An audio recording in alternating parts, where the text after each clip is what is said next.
जिंदगी जिंदगी हाँ जिंदगी जिंदगी।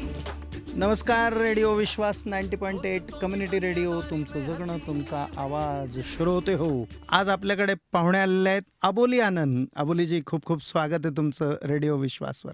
नमस्कार. अबोलीजी, तुम्ही मूळच्या नाशिकच्या? हो, माझा जन्म नाशिकचा आणि म्हणजे माझे आई वडील सगळं आमचं नाशिकचंच, त्याच्यामुळे नाशिकचीच आहे मी. क्या बात आहे. म्हणजे आमच्या नाशिककरांसाठी हो. अभिमानाची गोष्ट आहे. हो. पण मग लेखक हे काही असं साधं काम नाही किंवा सोपं काम नाहीये. नक्की. मग लहानपणापासूनचं त्याच्याबद्दलचं असं काही झालं म्हणून तिकडे आलात काय?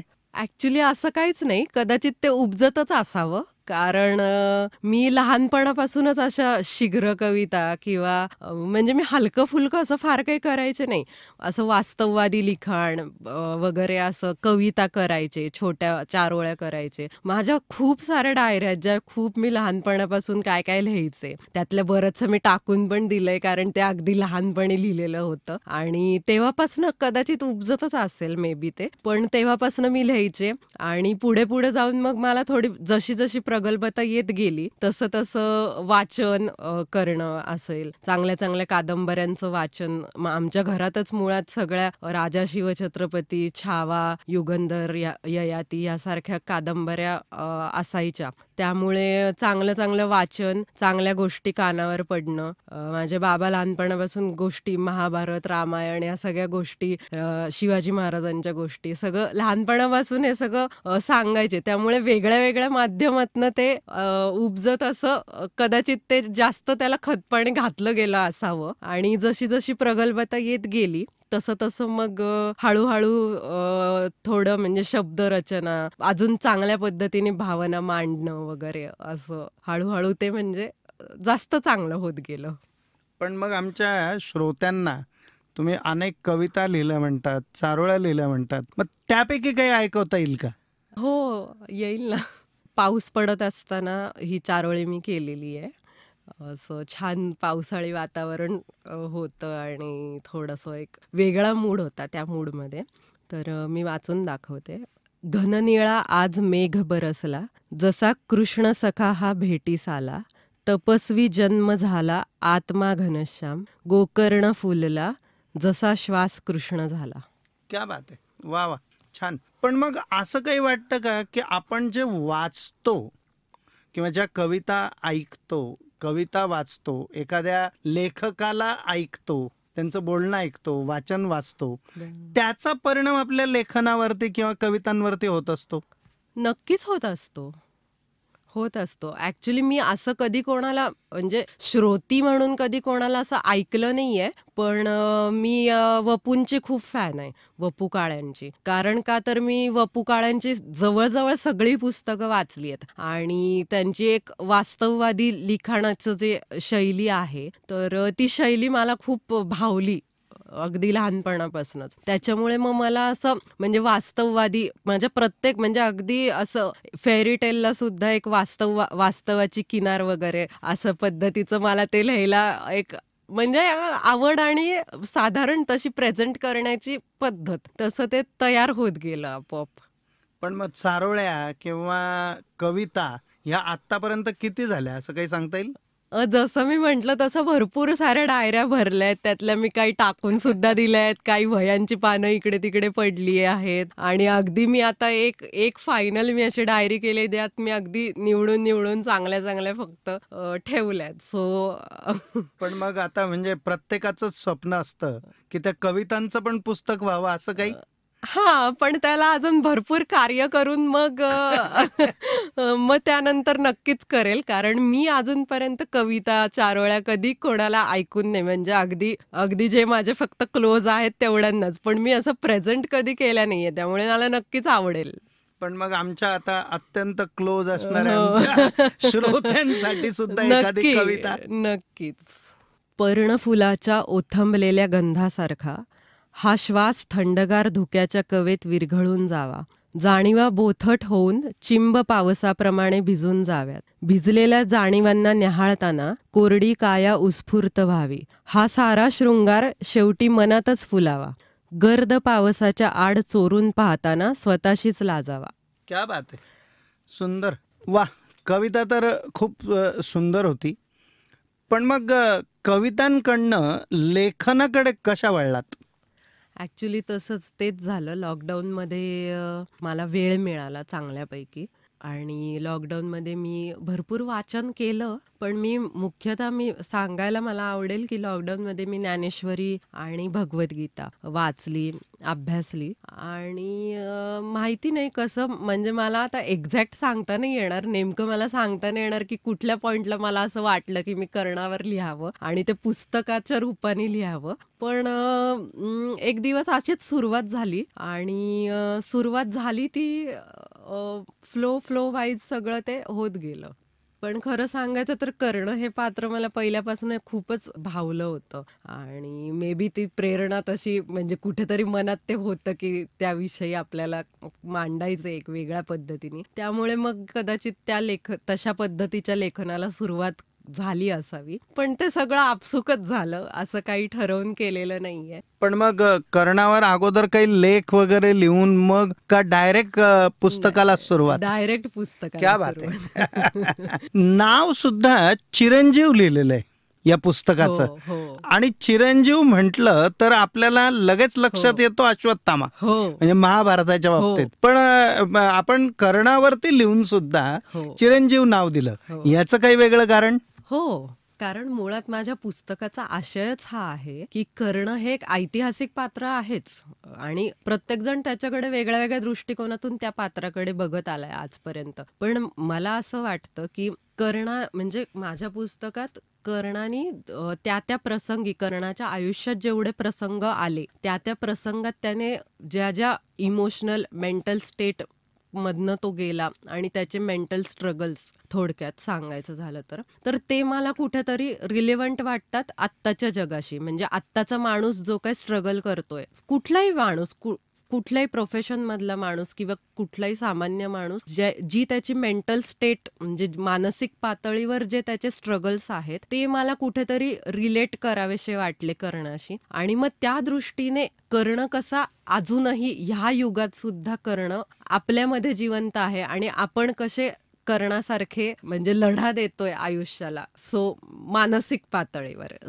म्हणून मी नाव दिलं चिरंजीव, कारण कुठेतरी प्रत्येकाच्या रूपाने प्रत्येकाच्या मनात कुठेतरी कोणीतरी कधी ना कधी कर्ण होऊन स्वतःशी किंवा इतरांशी लढतो मनाने. म्हणून मला ते चिरंजीव म्हणजे तो अजूनही आपल्यात आहे अशा दृष्टीने तो नाव द्यावं असं वाटतं. मग त्याचं सलग चरित्र आहे की काय? सलग चरित्र म्हणू शकतो आपण, पण कादंबरीच्या स्वरूपात लिहिलंय मी. म्हणजे कर्णाच्या आयुष्यात जे प्रसंग घडले ते प्रसंग वेगळ्या अनुषंगाने मांडलेत. म्हणजे त्याला कुठलाही हिस्टॉरिकल बेस नाहीये, पण ते पूर्ण फिक्शन पण नाहीयेत. म्हणजे त्याच्या आयुष्यात जे प्रसंग आले, त्याच्या जन्मापासून ते मृत्यूपर्यंत जे प्रसंग आले ते प्रसंग वेगळ्या पद्धतीने, म्हणजे तेव्हा त्याची मेंटल स्टेट काय असेल किंवा तेव्हा त्याचं मनोगत काय असेल आणि त्याचं थोडक्यात जस्टिफिकेशन की तो त्या वेळी कसा वागला आणि का वागला किंवा त्याच्याबरोबर असं का झालं. पण हे पूर्ण वन साइडेड पण नाहीये आणि कुठल्याही पद्धतीने कर्णाचं उदात्तीकरण वगैरे असं काही नाहीये. पण एक वेगळ्या पद्धतीने मांडलं गेलंय. त्यामुळे त्या क्रमाने घटना असं काही नाहीये त्याच्यात. पण जसं आता मी तुमच्याशी बोलते, एक उत्स्फूर्तपणे घटनाक्रम जसा मी तुम्हाला सांगते, तशा पद्धतीने करणं आपल्याशी उत्स्फूर्तपणे घटनाक्रम सांगतोय, त्याची बाजू मांडतोय असं पण नाही म्हणू शकत. पण एक वेगळे संवाद, म्हणजे जसं मला सांगायला आवडेल की कर्ण आणि द्रौपदी हे तर आपल्याला पूर्णपणे कॅरेक्टर्स माहिती आहेत महाभारतातले. पण माझ्या पुस्तकात पहिल्यांदा असं असेल की कर्ण आणि द्रौपदीतला एक वेगळी अटॅचमेंट, एक वेगळा स्पार्क, एक वेगळा संवाद त्यांच्यातला आणि ते त्यांचं एक वेगळं कुठेतरी एक वेगळं नातं म्हणजे एक वेगळ्या पद्धतीने फुलवण्याचा प्रयत्न केलाय कुठेतरी. याच्या आधी माझ्या वाचनात कधी ह्या गोष्टी आल्या नाहीयेत, पण मी वेगळ्या पद्धतीने काही गोष्टी मांडण्याचा प्रयत्न केलाय. खरंय, म्हणजे महाभारतातल्या प्रत्येक व्यक्तिरेखेला अनेकांनी आपल्या आपल्या याच्यातनं मांडण्याचा प्रयत्न केलेला आहे. त्याच्यामध्ये मला असं वाटतं सगळ्यात जास्त मांडलं गेलं असेल तर तो श्रीकृष्ण. हो हो हो त्यानंतर अनेक झालेत, हो पण कर्णाबद्दल अर्थात कर्णावरती सुद्धा भरपूर लिहिलं गेलेलं आहे. हो. त्याच्या बाजूने पण लिहिलं गेलं, त्याच्या विरुद्ध हो. पण लिहिलं गेलं. हो. पण तुम्ही जे आता सांगितलं की आजच्या काळातला प्रत्येक माणूस सुद्धा जो लढत असतो आपल्या जीवनात तो कसा कर्णाशी संबंधित असतो किंवा त्याच्यात कसा कर्ण असतो तो तुम्ही मांडण्याचा प्रयत्न केला. खूपच छान, खूपच सुंदर. आपण कर्णाकडनं पुन्हा परत अबोलीकडे येऊया. हो नक्की. मग अबोलीचा म्हणजे संजय पाटील भेटले तुम्हाला. हो ते अभिनेता आहेत. हो तुम्ही नाशिकच्या हो आणि म्हणजे तसं संजय पाटील आहेत कोल्हापूरकडचे हो. आणि राहतात मुंबईला. मुंबईला. मग कशी भेट झाली? आमची भेट नाशिकलाच झाली. त्याच्यामुळे नाशिक आमच्या दोघांचंही तितकंच जवळच आहे. म्हणजे माझं तर आहेच कारण मी नाशिकचीच आहे, पण ते त्याच्याही तितकंच जवळच आहे कारण अर्थातच आमची भेट नाशिकला झाली. ती पण अशी ऍक्सिडेंटली झाली असं आपण म्हणू शकतो. आणि त्यानंतर पण आमची अशी फार ओळख वगैरे काही नव्हती. आम्ही सोशल मीडिया थ्रू कनेक्टेड होतो एकमेकांशी आणि मग त्यातनं ओळख वाढत गेली, बोलणं होत गेलं जसं जसं तसं व्हाइब्स मॅच व्हायला लागले. आणि म्हणजे आम्ही तसं फार भेटलो नाही, पण जे काय तो नाशिकला कामानिमित्त जे काय 3-4 वेळा आला असेल तेवढंच आम्ही थोडा वेळ भेटलो असू. त्यानंतर मग मध्ये 1-1.5 वर्ष लॉकडाऊन आणि या सगळ्या गोष्टींमुळे कम्प्लिटली भेटलो नाही 1 वर्ष. मग सेकंड लॉकडाऊन मध्ये आम्ही पुन्हा भेटलो आणि मग लग्न केलं. वा, गुड. आणि मला असं वाटतं आता तुम्हाला एक मुलगी पण आहे हो आणि त्या मुलीच्या अनुषंगाने हो. तुम्ही एक कविता पण लिहिलेली आहे. हो. आता किती वर्षाची ती मुलगी? माझी मुलगी आता 1.5 वर्षाची आहे आणि तिच्यासाठी मी एक छान कविता लिहिण्याचा प्रयत्न केलाय. क्या बात आहे. मग ती आम्हाला ऐकवाल आमच्या श्रोत्यांना? हो नक्कीच ऐकवेल. माझाच एक भाग म्हणता म्हणता माझं पूर्ण आयुष्य काय होतेस तू. मातृत्व देऊन माझ्यातल्या स्त्रीला पूर्णत्वाला नेतेस आणि सगळं तूच केलं म्हणतेस. माझं पूर्ण आयुष्य बदललं म्हणता म्हणता तू मलाच बदलून टाकतेस आणि तुझ्या मिश्किल हास्याने माझा प्रत्येक क्षण तृप्त करतेस. तुझ्या दुडूदुडू पावलांना जरा थांबव ना. माझं बोट घट्ट धरलेल्या हाताला ढिल्ल सोडू नको ना. मोठं व्हायच्या धावपळीत या क्षणांना कवेत घ्यायला विसरू नकोस हं. माझ्या नाही तुझ्या हृदयात माझ्या प्रेमाचा अंश जिवंत ठेव. त्याला नव्याने जन्म देताना असाच माझा हात घट्ट धरून ठेव. कितीतरी गोष्टी सुटत गेल्या माझ्या हातून तू झाल्यापासून, पण मी कशाला गवसणी घातली हे एका शब्दात सांगू. राही. क्या बात आहे. मस्त कविता तर अतिशय उत्तम. आणि म्हणजे असं ही अबोली बोलायला लागली असं म्हणावं हो लागेल. नक्कीच. मग म्हणजे महाभारतातल्या एका व्यक्तिरेखेबद्दल तर लिहिलं, अजून पुढे काही विचार आहे कोणाबद्दल लिहिण्याचा? कसं आहे की आता तसं महाभारताबद्दल लिहायला गेलं तर आयुष्य कमी पडेल.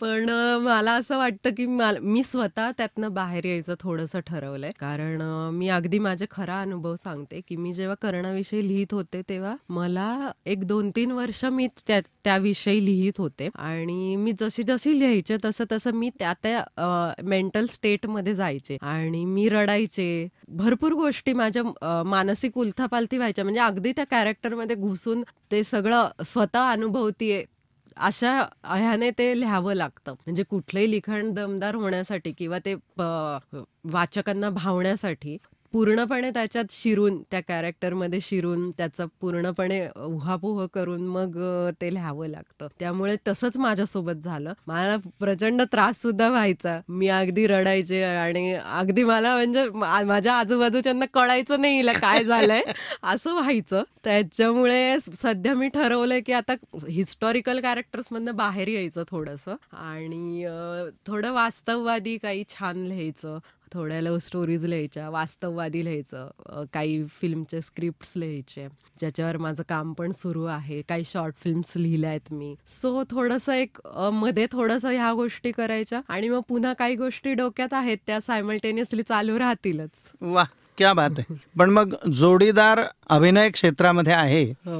आणि तुम्ही लेखिका, मग दोघं मिळून काही एखादी कलाकृती आम्हाला श्रोत्यांना किंवा प्रेक्षकांना मिळेल? मिळेलच, लवकरच मिळेलच. कारण आहेत म्हणजे तशा दृष्टीने काही पावलं आमची पडतायत. सो बघूयात आता कसं वर्क होतंय. क्या बात आहे, छान. मग ऍक्टिंग मध्येही जाण्याचा विचार आहे का? नाही नाही नाही.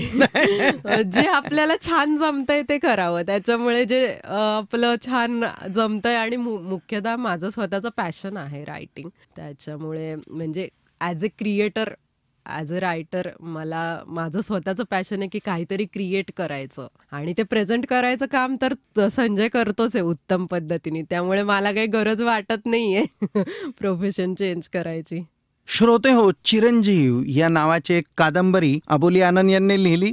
दिलीपराज प्रकाशनाने ती प्रकाशित केलेली आहे आणि आपण सगळ्यांनी ती वाचावी. आणि त्याच्याबद्दल जर काही प्रतिक्रिया तुमच्या असतील तर त्या रेडिओ विश्वासकडे कळवाव्यात. आम्ही नक्की अबोली आनंद यांच्यापर्यंत त्या पोहोचवण्याचा प्रयत्न करूयात. अबोलीजी, तुम्ही रेडिओ विश्वासवरती आलात आणि आमच्या श्रोत्यांशी गप्पा मारल्यात. खूप खूप धन्यवाद. धन्यवाद.